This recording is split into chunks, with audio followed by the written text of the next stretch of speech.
Great. Thank you all for joining on time. Probably some people will still join, but not to punish you for being on time. I would simply start. You're rather rewarded for being here on time. And this is my pleasure to host you here on behalf of the STEAM4Climate consortium. And to those of you who joined us now.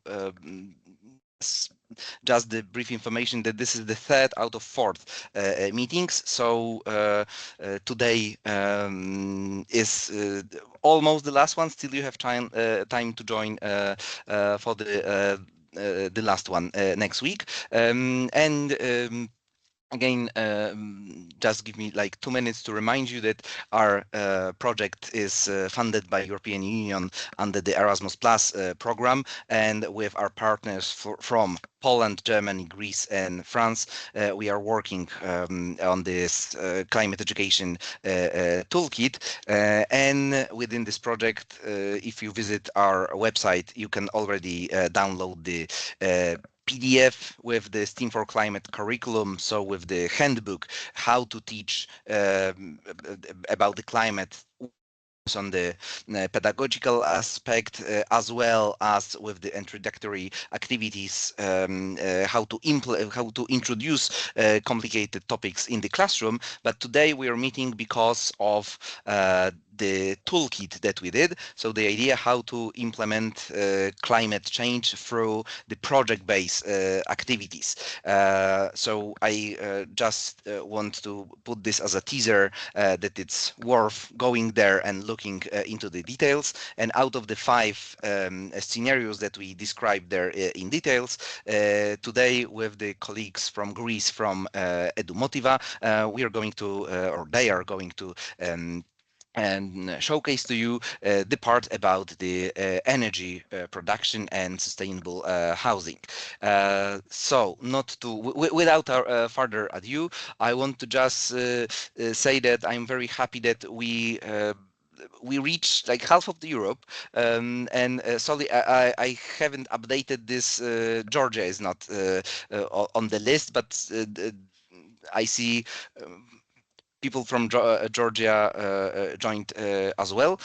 So I'm very happy to see this. And without further ado, I want to introduce European Lab for Educational Technology in Greece.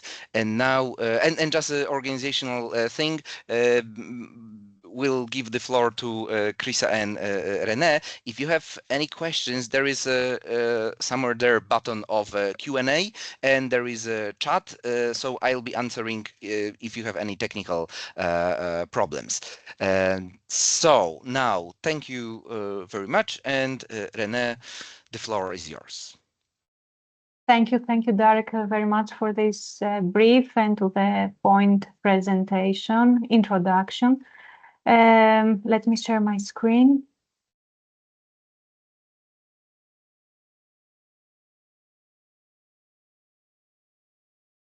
Okay, can you see my presentation? Yes. Yes, we see. Okay, let's full screen. Okay.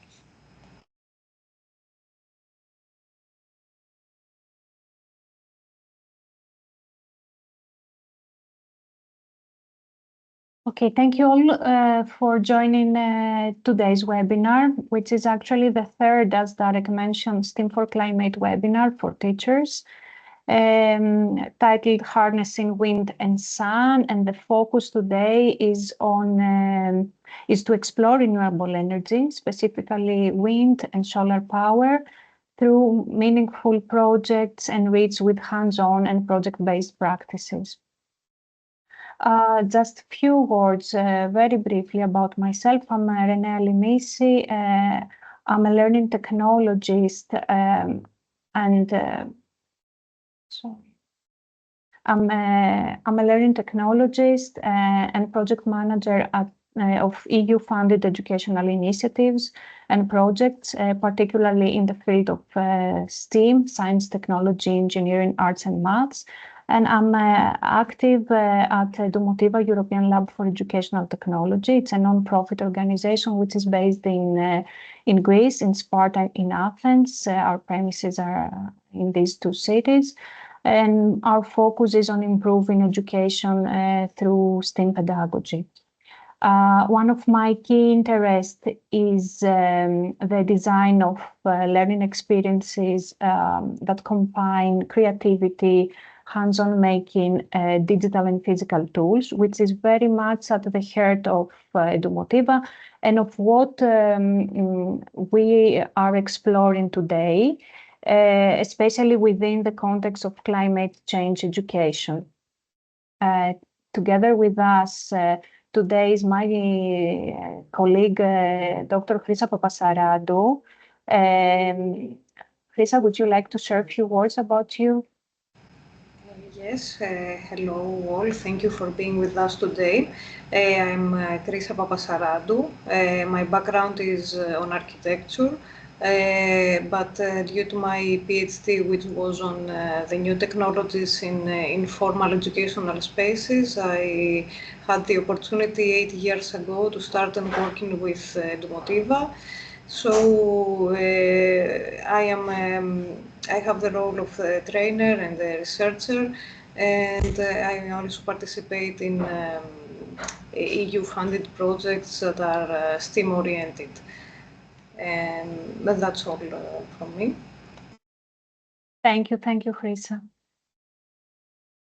So a few quick housekeeping notes before we begin.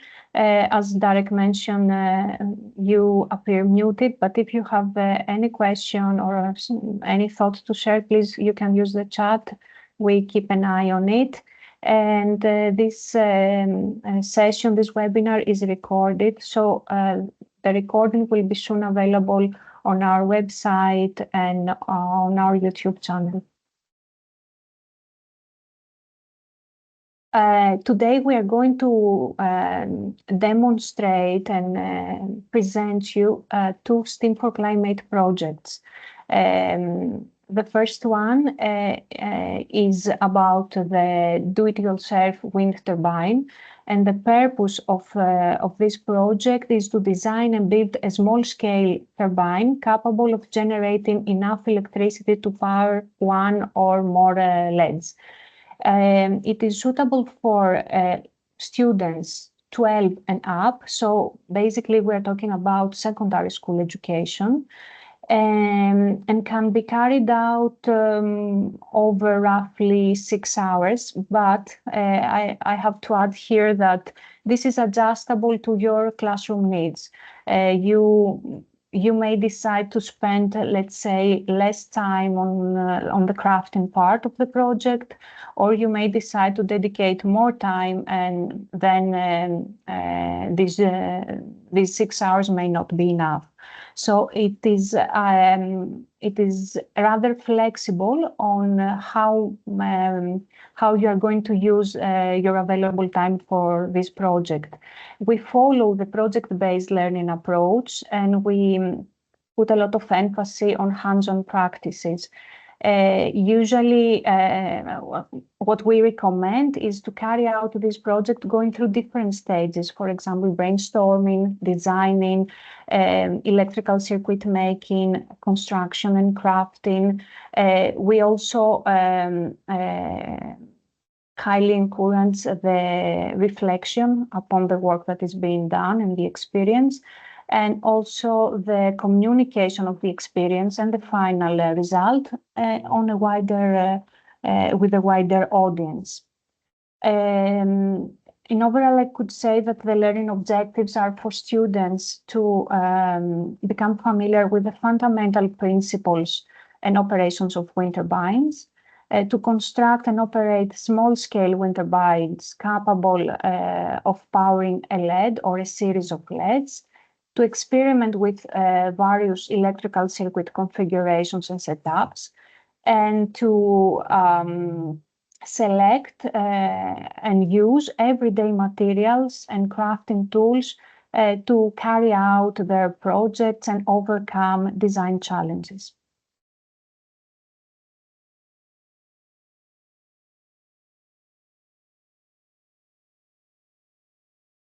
So we have, as Darek mentioned, we have designed 5 projects that tackle climate change challenges.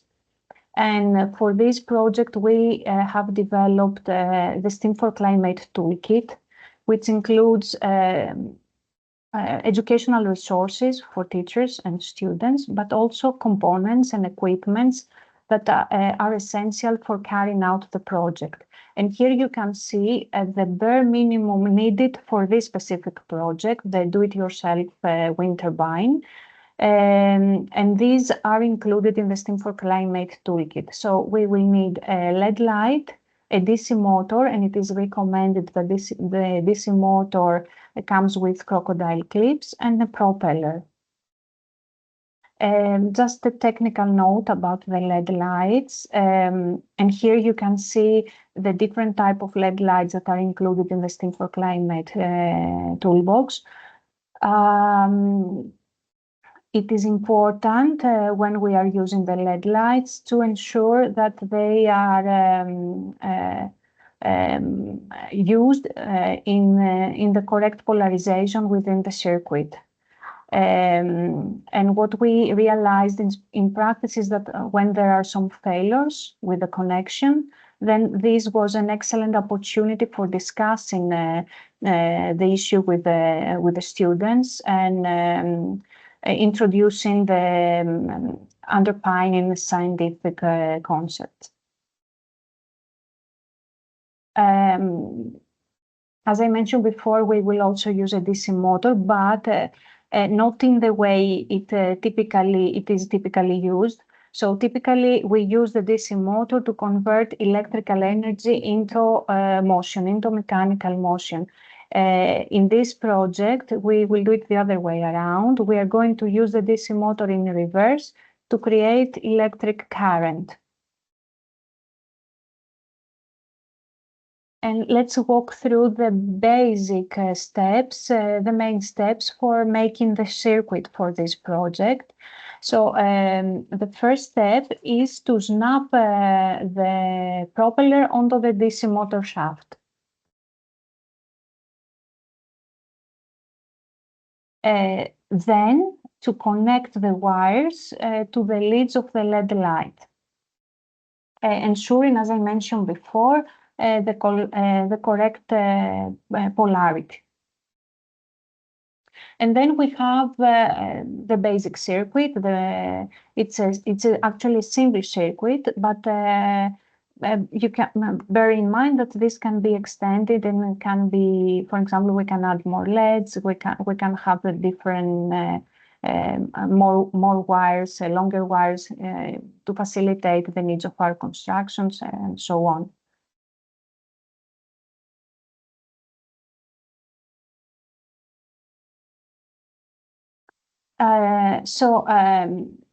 We now what we need now is to power the turbine and light the LED.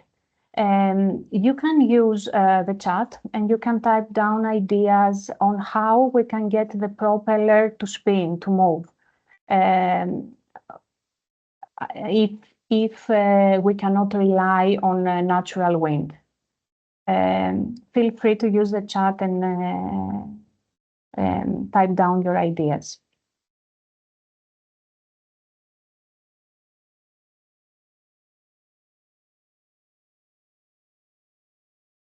I'm not sure if I can see the chat.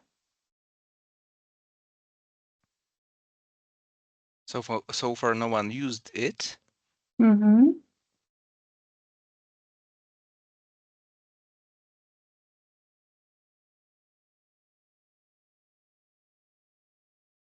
Okay, any idea of how we can do it if the wind is not an option?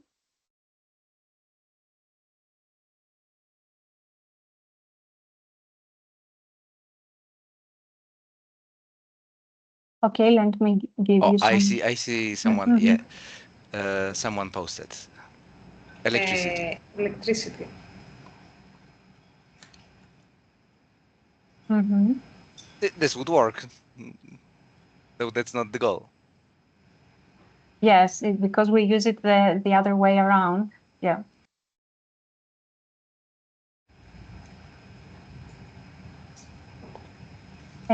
Because we came across this issue, it wasn't a windy day. We couldn't rely on the natural wind. We tried to list some ideas of what we can do instead. And sorry, I don't know if you see that we have answer. no, I cannot see the chat. It's sorry. Could you please go through the answers? Svetlana said hair dryer with the Hair question dryer, mark. Yeah, absolutely. This worked very well. We tried it out, and it was one of the, let's say, the most the best solutions. Gave us always good results. We tried also to blow air, and this sometimes it worked well, sometimes not. What else, Chrisa, we tried out? The fan, a handheld fan. Yes. And or a metallic fan, which has more power, let's say. More power, right. Yes, this worked well as well. And also we tried to rotate it using our hands. But I have to admit that Chrisa was very successful, but me not. This could be actually a good point for discussion with your students. And in the resources that we have also prepared, we have included an activity like this to encourage students to think of different sources to generate wind and what happens under different conditions. For example, if the wind source is close to the propeller, or if it is not very close to the propeller, or if it approaches the propeller, what is the status of the LED, mainly related to the intensity of the light. And if we have a multimeter available, what are the measurements that we get back? And I think that this is a good moment to watch a short video. It's actually a demonstration of how the circuit works in action. And we used the hair dryer, as mentioned before. We have also plugged in a multimeter. We connected a multimeter to measure the voltage. So I think that it is interesting to see this video demonstration. Oops.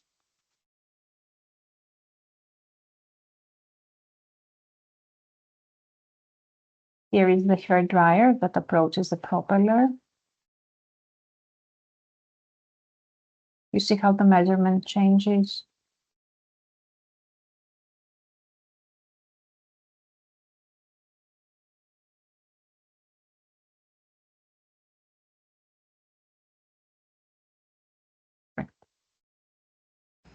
And sometimes the direction of the propeller might affect if the LED light will turn on or not. Exactly. It is a key factor as well.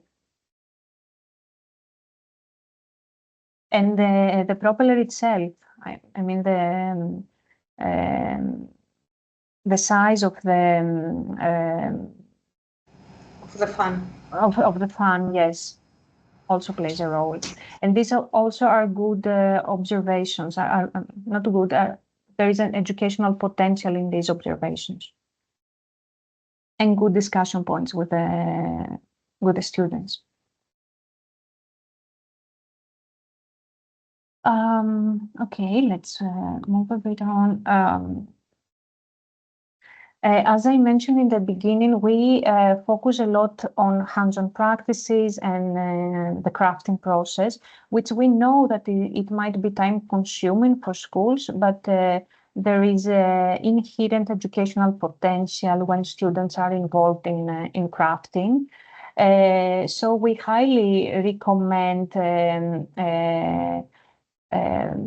the allocation of room to crafting and the experimentation with different materials.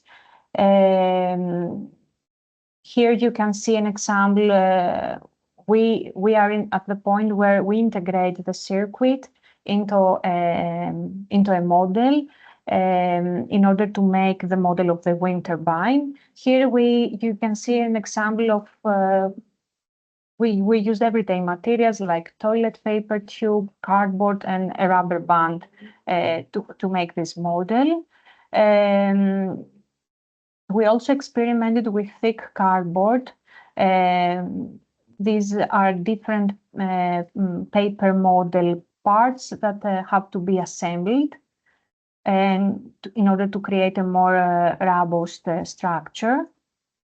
Again, different solutions with either with thick cardboard parts or thick cardboard parts in combination with toothpicks.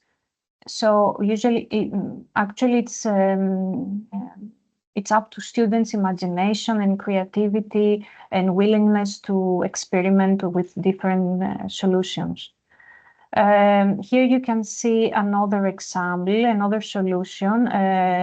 The LED here has been placed inside the model of a house, which is made of cardboard, and a wooden cousin paper base was used as the base for to stabilize the propeller, and of course some paper tape help a little bit the construction here.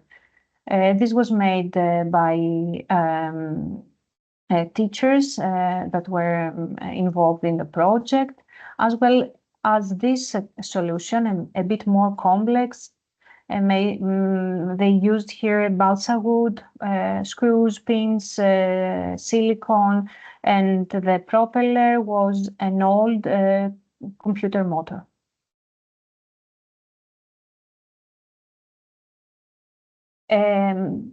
As I mentioned, the project comes with some educational resources for students and teachers. So there are guidelines for the teachers where you can find step-by-step instructions on how to work on this project, both from a pedagogical but also from a technical perspective. And we have also developed some worksheets for students, but these are for optional use. And what I mean by this is that we don't want to obstruct the creative process, but if you think that the worksheet will help your students, then you can deliver these worksheets to them. We try to provide hints and some kind of direction so that to help them proceed with the project, but without obstructing their creativity. These will become very shortly available through our website, and you can use it with for you and your students. In this material, you can also, in these resources, you can also find ideas on how you can boost the reflection on the outcomes and iterate on the models that have been designed. Apart from these resources, we have some additional ones, some videos which actually presents insights from experts, which are available through our website and our YouTube channel. So you can either scan the QR code or subscribe on our YouTube channel to have access to these videos. This is an ongoing process in the sense that we are still collecting interviews from experts or insights from experts. Related to this project, we have an interview, a discussion with a power system engineer and researcher who voluntarily with the Engineers Without Borders spent some time in rural Peru and installed wind turbines there in the communities that had no reliable access or no access at all to electricity. prioritizing the powering up of schools. We have also insight from an electrical engineer and researcher that highlights energy efficiency through examples like LED lights and efficient appliances with a call to reduce waste through mindful usage, and provide us with a comprehensive overview of electricity generation and the transmission process. So all these are available for you through our website and YouTube channel. Some additional resources. We have some 3D interactive applications that again, you can scan the QR code or you can use the links that are available here. I will share this presentation with you directly after this webinar. So we have some resources that show the relationship between the wind speed and the energy that is produced when we have a wind turbine, but also because our project doesn't cover issues related to energy storage or doesn't go very deep into the parts of a wind turbine. We have some interactive apps that showcase the main parts of the wind turbine and also cover some issues related to energy storage and distribution.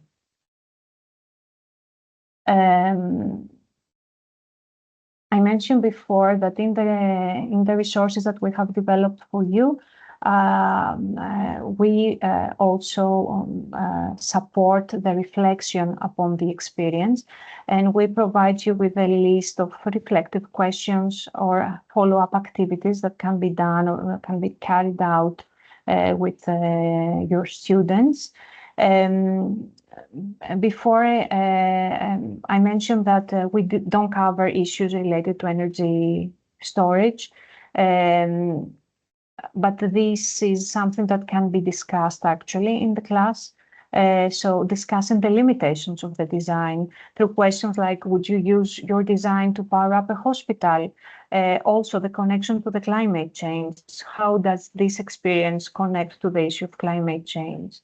Or to boost a bit the extension of this project, because we put emphasis on low floor to have an easy entry for all the students, but we also support the wide walls and the high ceiling. So future plans or ideas for continuing this project. And it was interesting that in Germany, the school in Germany that piloted this project came up with the idea to make their very own propellers. So they did the 3D model of the propellers and they printed them out using a 3D printer. So they focus on a specific part, but they went deeper into exploring more things. Exploring also engineering thinking, design thinking, and even mathematics inherent in this process. And of course, sharing. We cannot imagine making or constructing something without sharing. We have an audience in mind, and it is good as a follow-up activity to encourage your students to present their project and their experience in a wider audience. Either this is through a science festival or a school event or anything that makes sense at that time. Before we close, and I will come back to this after the presentation of the second project as well, I would like to share with you that we already piloting this project with the teachers. And in September, the plan is to start working with students as well. And so far, the comments that we have received are very positive. Are very positive. It seems that the low floor approach was widely appreciated. Also, although it appears simple at first glance, the activity offers rich opportunities to explore scientific concepts and to go deeper. The flexible scheme also was received positive comments. Teachers mentioned that the flexibility to explore at various levels the concepts inherent in the project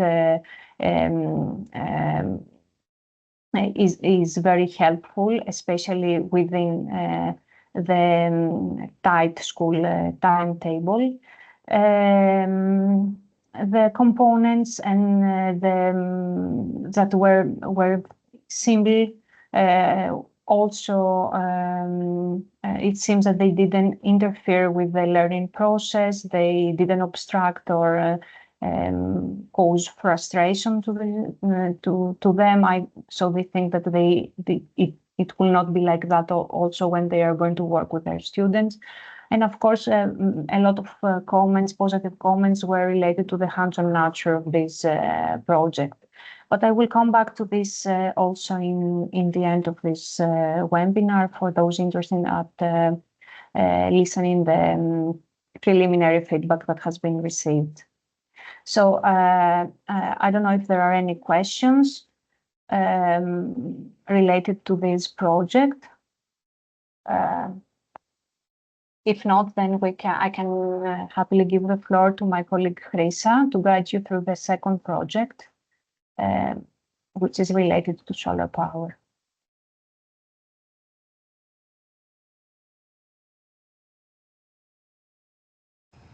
No? Meanwhile, I can just appreciate this flexibility because, for example, I had the opportunity to connect this DC engine to oscilloscope, and when I tried to manually rotate it, I could really see what's happening like inside. But if, for example, with younger students, exactly cardboard, and that's interesting project for them.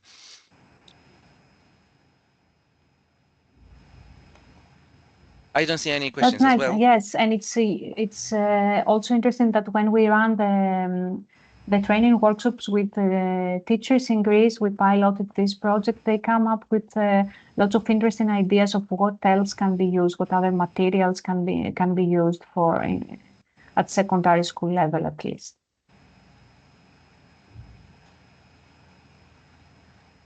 Okay, so Chrisa, the floor is yours.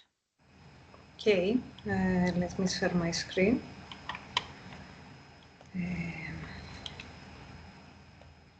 Can you see the screen? Yes. Great.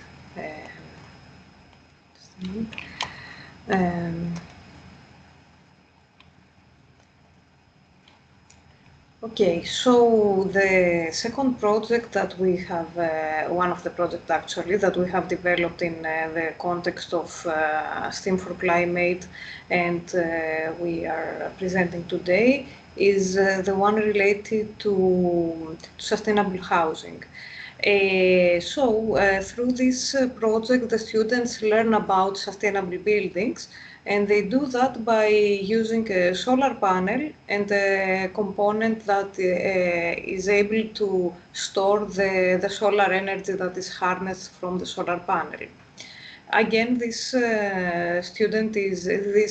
project is intended for students 12 years to probably 16 years old. And the estimated duration is approximately from 6 to 8 hours. But based on your students' levels, it can take more, or the approach that you will choose, it might take less or more. Again, I think it's the crafting process that may take longer if related to what materials they will be used and for making the model. Exactly, and how much time they will spend in the different tasks that have been designed in this project. So some of the things that students will be able to learn through this project is to learn what a sustainable building is and become familiar with some design strategies, to learn what a solar panel can do, and become familiar with parameters that can affect its performance and its efficiency. and also why it is important to be able to store this harnessed energy and use it later on in our building. The components, the basic components that we need for this project is a solar panel component, a component that is able to store the harnessed solar energy, and another component like a 3-volt LED light, like the one that we used before in the previous project, or any other component like a motor or something like that. We also need some alligator clips, and we will see later on that we also can use a microcontroller. All of these tools and components are included inside the STEAM4Climate kit. So this project is divided in 3 different activities, which progressively introduce students to the entire idea of sustainable housing. So the first activity encourages students to explore how a solar panel works. And to do that, they just use the solar panel and connect it to the LED light. So here we have a video that demonstrates this process. As you can see, with 2 alligator clips, we are connecting the solar panel to the LED light. And then it's up to students to experiment with the solar panel and see how it will affect the intensity of the LED light.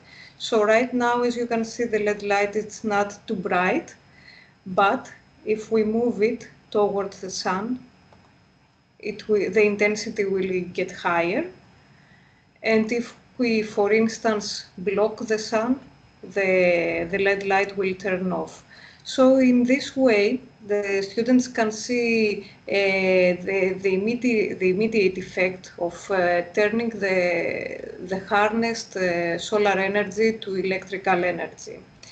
And this is a good opportunity also for students to start thinking about parameters that can affect the performance and the efficiency of the solar panel. So in this short video, you already saw at least one of them. Can you please think of other parameters that can affect the performance and the efficiency of the solar panel? If so, please use the chat to write your answers.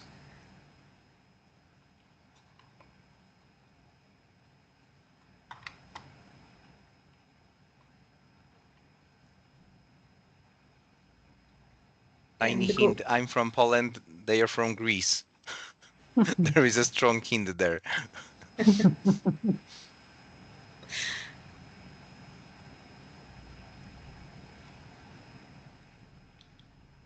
And I will need your help here because I cannot see the answers in the chat. So if there is something, please let me know. There are no answers yet, but okay, we can wait a little bit.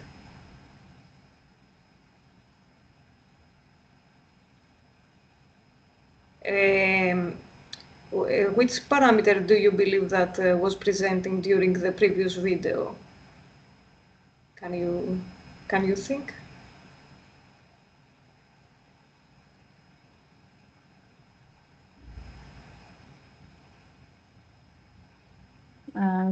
Someone is typing.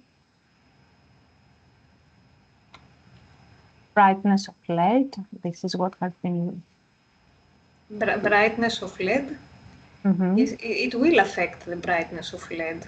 One of the parameters. So yeah, it is to think why the LED is getting brighter or not. What does affect the brightness? Some more answers are coming. Thank you for that. Inclination, latitude. These are really nice answers, actually.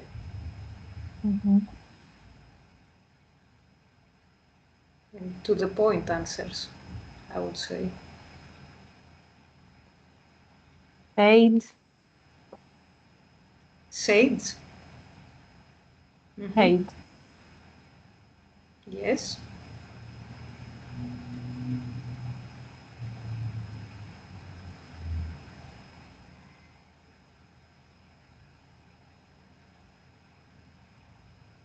So we have the answers: inclination, latitude, shade, brightness, obstacles between the LED and the sun, material of solar panel, monocrystal silicon, cloud cover. I think I think that yes, pretty much. Yes. All these are, I think the majority of them, if not all of them, are correct. So to prioritize, let's say, a little bit these parameters, one thing that we need to keep in mind regarding solar panels is that if we want them to produce the most energy they can, then we need them to directly facing into the sun. So in order to get the most sunlight onto the panel and throughout the day, we need to determine which orientation our panel should have and calculate the so-called optimal tilt angle. I will explain you in a bit what the tilt angle is. So, as Darek said that we are in Greece, he is in Poland, we need to consider two factors. We need to consider where we live and what time of year we need to make the most of sun's energy. So based on these factors and having all this in mind, one of the most important parameters is the location or orientation. For us who live in the northern hemisphere, a rule of thumb is to install solar panels facing the south in order to get as much sun as possible. If we were living in the southern hemisphere, we should do the other way around, which means to install our solar panels facing the north. And we also need to calculate the best possible tilt angle. So what this tilt angle is? It's the angle that the solar panel makes with a horizontal plane. For instance, the roof of our building. So a solar panel needs to be placed at a tilt angle that will help it to capture as much direct sunlight as possible and for a longer period of time. And therefore, in order to manage that, a rule of thumb is to place our solar panel in a tilt angle equal to our geographical local latitude. So as you can imagine, here in Greece, we will have a different tilt angle than people who live in Poland or people who live in Germany.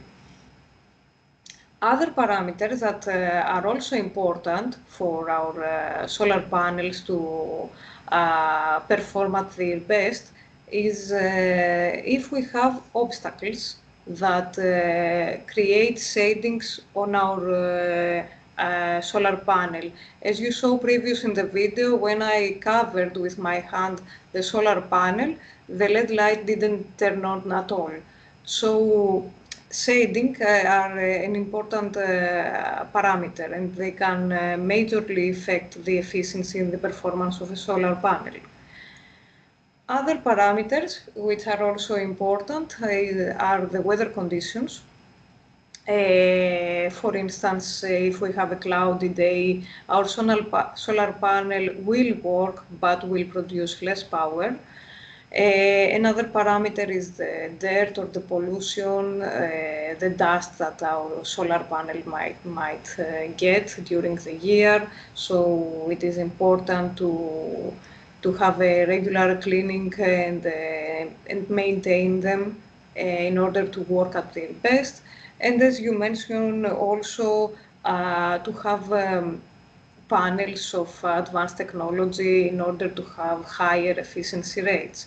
And all these parameters, or some of them, can be also tested through this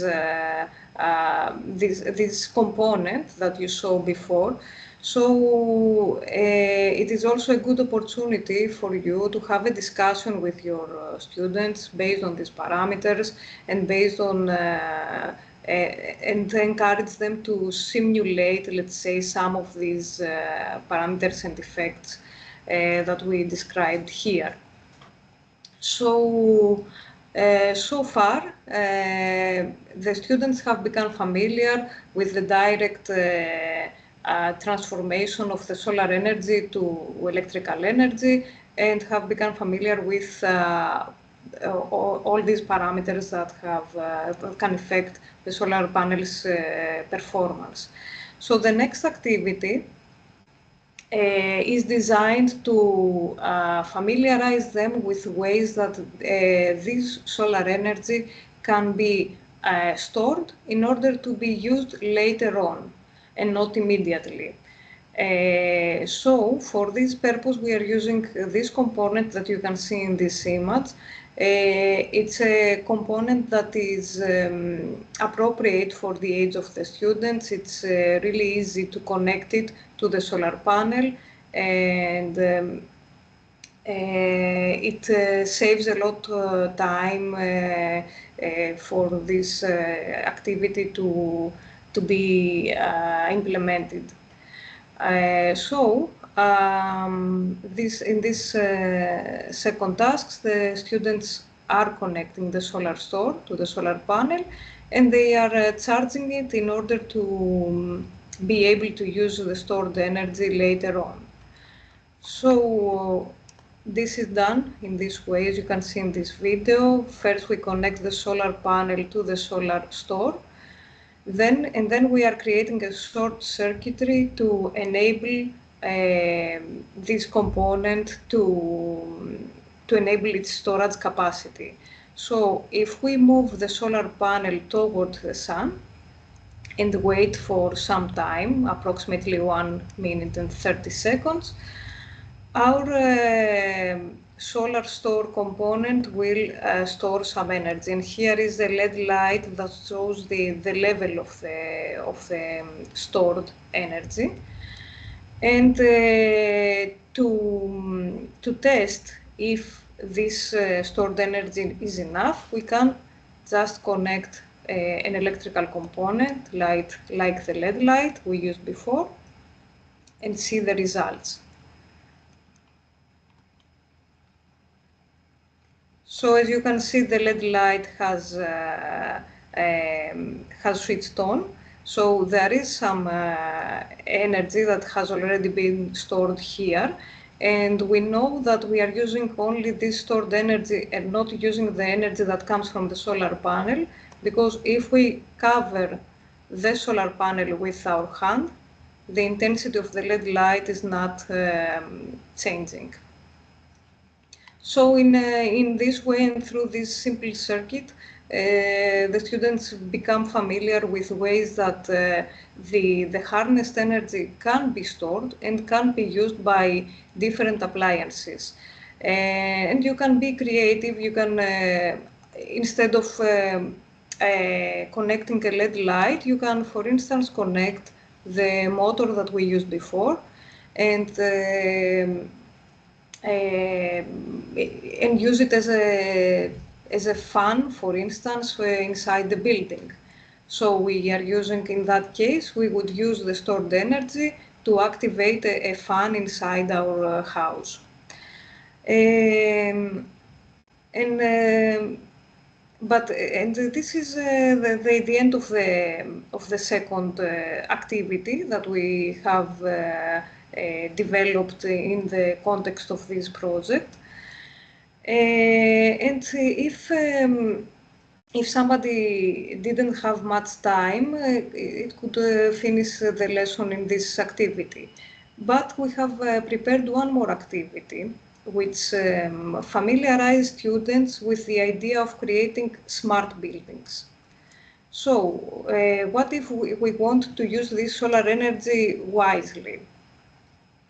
We could add a microcontroller, for instance, the BBC microbit microcontroller, which is also compatible with the solar store component. So, in this example that we have included in our project, we are using the BBC microbit and specifically the light sensor that is built in the microbit to instruct the stored energy to be used only when it gets dark in our room.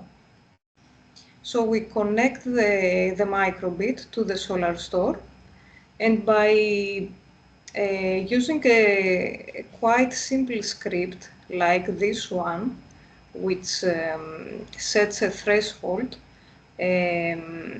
which is the threshold under which the room it's getting more dark than we wish.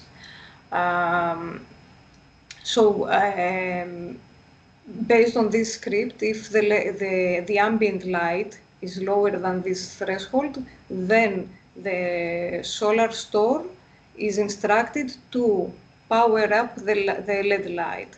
If the light level is above this threshold, then the LED light remains turned off. And we can see this idea in this video.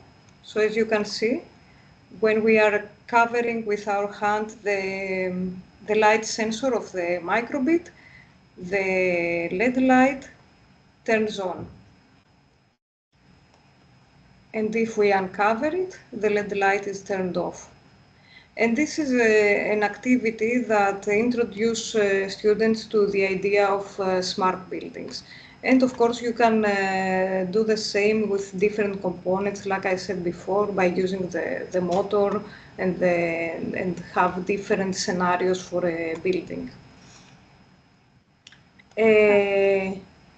I would like to add here that we had a discussion as a team, decided to use a block-based environment, make code as we consider it more suitable for educational purposes. And what we have seen in practice is that the script doesn't cause any frustration. It's easy to be built, and both teachers and students easily get the idea of composing a script and controlling the sensors. Exactly, and it also it is more helpful because the students they don't need to have some extra knowledge in order to implement this project. It's something that it's more let's say intuitive for him, the block-based code. It's closer to the idea of puzzles, so they easily get how they can do it, and they focus on having something that operates well, functions well. And I think that surprises us every time. Exactly. And again, in order to enhance the entire learning experience, we highly advise the creation of a paper model where the circuitry can be embedded. And in this way, the students can also think about ways that they can embed all these components, not only the solar panel, but also all the other components, the store energy, where they should place where it will be more meaningful, let's say, to place the microcontroller in order to have the results they wish. So it is through the creation of a paper model, they are also grasping some general ideas about design strategies. All these that were mentioned in this presentation are also included in in the teacher guide of this project, and we also have some student worksheet that can be of help. It's up to you if you want to use them or not. All this material will be available in the STEAM4Climate webpage. And again, here we have other resources that can help you to implement this project and raise a discussion about sustainable housing and sustainable buildings. Here, for instance, we have an interview with an architect who is talking about sustainable buildings and strategies that we can use in order to convert a building to a sustainable house. And we have also a short animation that explains how different seasons affect the amount of direct light that reaches the hemispheres. This project was also tested in the teacher training that we had some time ago, and the teachers were really excited with this project as well. They find it suitable for introducing students to this entire idea of sustainable housing and making them aware of aspects related to climate change and environmental issues. And again, here the same applies regarding the feedback. The same applies to this project. As René said before, the low floor approach was appreciated, and the teachers believed that also this project was a good opportunity is a good opportunity for students to explore more scientific concepts. Of course, exactly. Yes, René. Sorry, Chris, I feel like I interrupted you, but yes, the feedback so far is positive. As I mentioned before, for both projects, it seems that they could easily understand what we are trying to develop. They were inspired by the creative spirit inherent in the project. There were some concerns, though, whether it is suitable for students at the age of 12 or 13 years old. But then this flexibility to explore the concepts at various levels of complexity was a response to this concern. This was our feeling. A common challenge, if I can say so, that we keep coming across was how the activity fits into the tight school timetable, the tight school curriculum. While the learning value is clear, the time investment can be difficult to manage within existing curriculum constraints, and we understand this.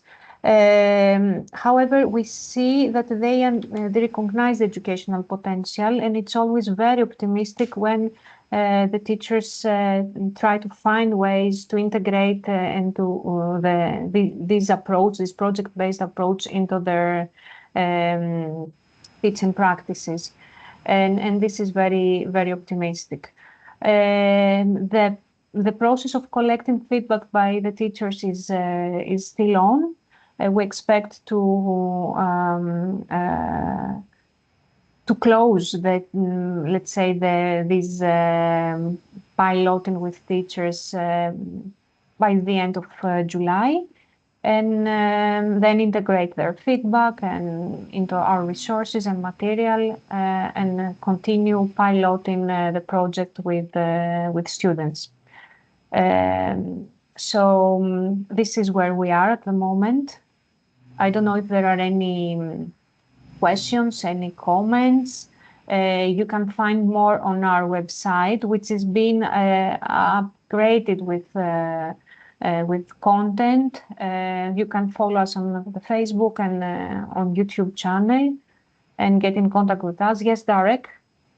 I have one comment that again, speaking of flexibility, I use that setup also with the multimeter simply to measure the voltage and current coming from the solar panel and then coming to the DC engine. And again, it's from completely different perspective, interesting exercise about the power flow in the system. So this is something that can be used in multiple ways. Meanwhile, in case if this is helpful to discuss in this way, I allowed everyone that who is still with us, if you want, you can turn on the camera or the microphone if you have a question or a comment or anything. Thank you. And Yeah, I have also I to add enabled here. everyone. Yep. I have also to add here that it's also very encouraging and inspiring that we already see some extensions of the project with the groups that we are working with, either in Germany, in Poland, in Greece. There are some ideas that are put into practice with experimentation with different materials for the crafting process, and that's very, very encouraging.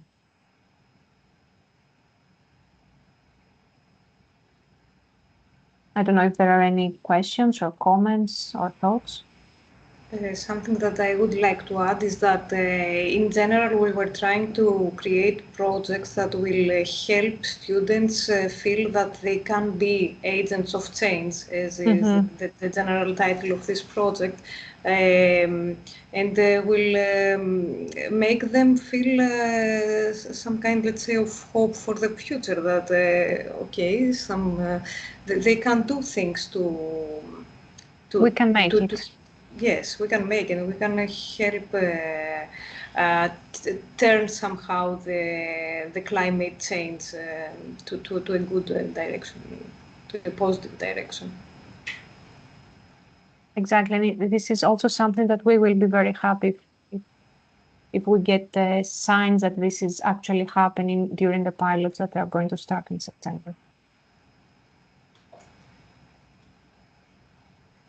Okay, I don't see anyone volunteering to turn on camera or mic and take a part of the discussion, but as we announced that we are recording this, we simply accept it in this case. So as you see, there is a lot on different levels, so it can be like almost trivial to super complicated, and it's up to teacher to take from the toolbox what they want. So thank you, Rene and Krisa, for sharing the design and the hints and the outcome of those scenarios. And to all of you, also thank you very much for the attention, for attending to that meeting. And I just remind that we have last upcoming next Monday at the same time. I'll be closing this series with the description of the STEAM way of studying ecosystems, and this will be more complicated. So I encourage everyone to join as well. And once again, thank you all very much, and hopefully hear you next week. Oh, I see people are saying thank you. Oh, thank you from Zagreb. Beautiful city, by the way. I have a family there. So once again, thank you, Krisa and Rene, and to Thank you, all of Darek. you, hopefully see you next Monday. Okay, bye. Thank you Yes. all for your participation. See you next Monday.